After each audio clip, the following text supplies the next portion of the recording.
Are you sick and tired of being a PC baller, having the ability to play your games at 3840 by 1440 ultra details? Probably not. But then sitting down to enjoy some Minecraft only to find the lack of anti-aliasing and advanced optimization with high core count CPUs to be almost unbearable? Or are you someone who rocks an original Athlon X2 based CPU with an 8600 GT, and all you really want to do is play some Draw My Thing at more than 20 FPS? I mean, is that too hard to ask? Whoa, slow down there, buddy. Because what if I told you that there was a mod that could solve both of your problems and more while being completely free? Well, you'd probably think I'm crazy. And you'd be right. But not in that sense. This mod does exist, and its claims are pretty high. But could it possibly deliver? Silly intros aside, the mod in question is the Optifine mod, created by SP614X. Great name, by the way. It has been around since Minecraft Beta 1.4. That version of the game was released in mid-2011. That's old. So hopefully, what this means is that the Optifine mod has had a lot of time to mature and develop. Because of this, don't expect me to be too nice on this mod. So with that happy thought in mind, let's jump straight in. As stated on the official website, which I will be referring to a lot in this video, Optifine is a Minecraft optimization mod.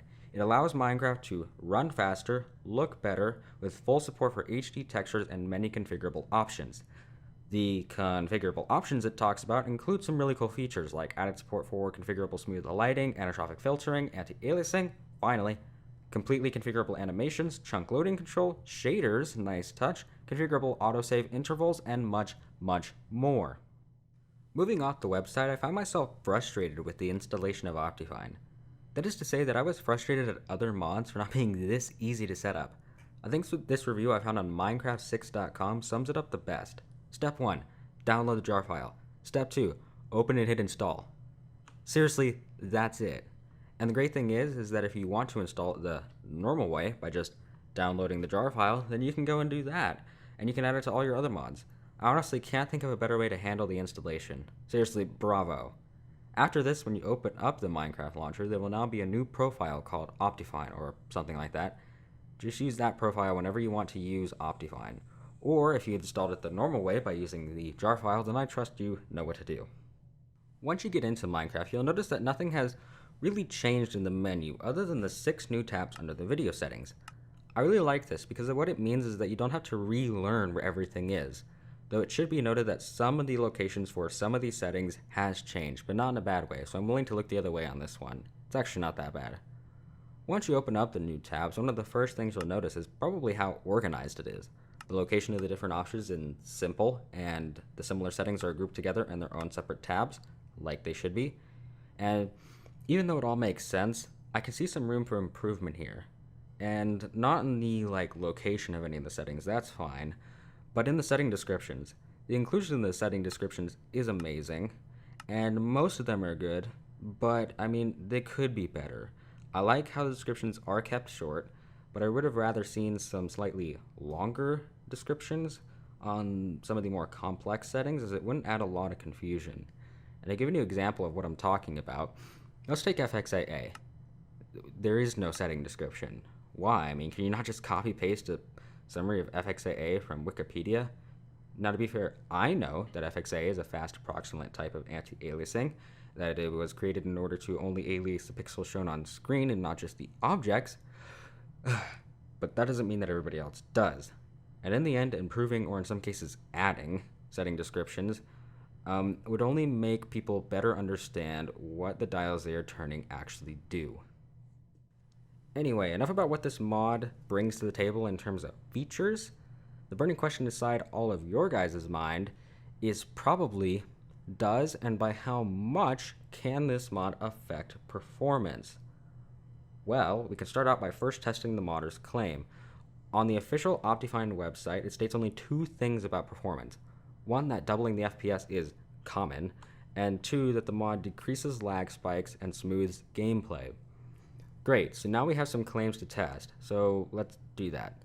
I'll start out by introducing the hardware that was used, but if what I'm about to say is a completely different language to you, then my editor will translate this for you. I used an AMD FX 8320 overclocked to 4.32 GHz with 16 gigs of DDR3 1866 MHz RAM and an MSI Gaming RX 484 gig edition that was left at its stock overclock settings. I used two different benchmarks to test the claims. The first test was online playing around a Quakecraft on the Hypixel server, and the second was done with my new standardized Minecraft benchmark in an amplified world where I had fire all around me, dispensers going, and some blaze traveling around in some minecarts. You can expect a video coming soon where I showcase this. Also, when it's up, I'll post a link in the video description. Anyway, all the tests were run 3 times with the same default settings. Then the average, 1% low and 0.1% low, were, well, averaged to get the final numbers. Now, when I first read the claimed on average doubling of the FPS, I was skeptical to say the least. And my skepticism was actually pretty rightful, because this mod didn't double my FPS. Oh no, not even close. It almost quadrupled them in my single player test and was only 6% away from doubling them in my multiplayer test. As you can see from the single player test, we went from an average of 18 to an outstanding 68. And as we can see by the lows displayed, there was no stutter to speak of in both of the situations. Now, in the multiplayer benchmark, I really didn't expect that there would be much of a change, because about 1/3 of the settings in this mod are single player only. And also, this benchmark isn't really a consistent one, because the map changes every single run. I can't really change that. So take these results with a grain of salt. But as we can see from the numbers, the average did go up from an already pretty good 129 to an unworldly 242. But the numbers really don't do this justice, because what this doesn't show is how well this mod worked for fixing dropped frames. Let me explain. Without Optifine, I was experiencing huge frame drops and micro stutters as I was playing the game. There would be points at which I would respawn and I would be getting around 15 to 35 FPS. And this really made the game unplayable. Whereas with Optifine, it did exactly what it said. It smoothed the gameplay and fixed lag spikes. The only reason my 0.1% lows are 19 is because in the end of the game, there's always a firework display, and realistically, there's no mod that could fix that type of lag.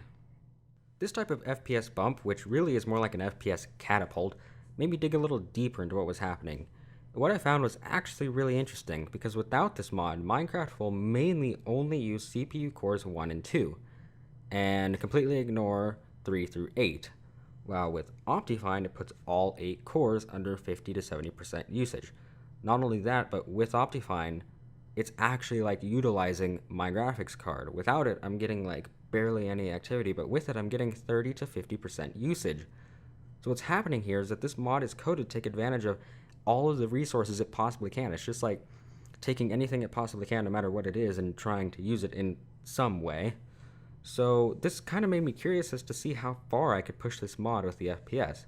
So I ran the same test again with all of the settings as low as they could go and all of the optimization settings on. This allowed me to achieve some of the highest FPS I've ever seen in this game.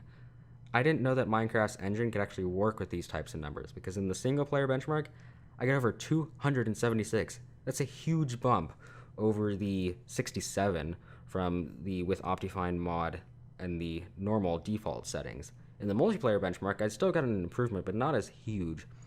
It went up to 328, which is still good. I mean, it's amazing, but like I kind of expected more considering the single player bump. I think we're hitting an engine limit here, so I guess that's what's happening. To sum this up as simply as I can, the claims that this mod makes about performance, they aren't just marketing mumbo jumbo. They are hard fact, and that's insane. Although it's not all great, because there's one thing that is kind of disappointing. The official Optifine website. Now don't get me wrong, it works, but, and I kind of feel bad about this, but it has to be said, it looks terrible. The website looks like it hasn't changed since beta 1.4.